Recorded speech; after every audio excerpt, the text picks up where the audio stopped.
మరి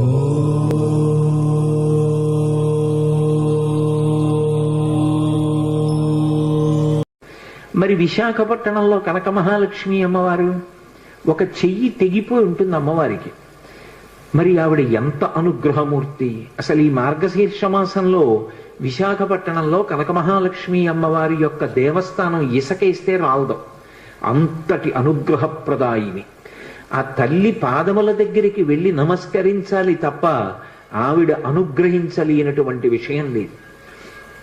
ఈ మధ్య కాకినాడలో నాకు అత్యంత ప్రాణ సమానమైనటువంటి మిత్రుడు, అతన్ని గుండె ఆపరేషన్ చేయడానికి థియేటర్లోకి తీసుకెళ్లారు అని చెప్పి డాక్టర్ గారు నాకు నా ఫోన్కి మెసేజ్ పెడితే, ఆయన్ని రక్షించుకోవడం నా చేతిలో ఉంటుందా?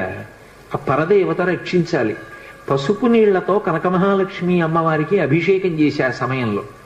తిరిగి వచ్చాను, శుభవార్త విన్నాను. ఆ తల్లి గొప్ప అనుగ్రహప్రదాయిని. ఆ తల్లి ఏమివ్వలేదు, ఏదైనా ఇస్తుంది.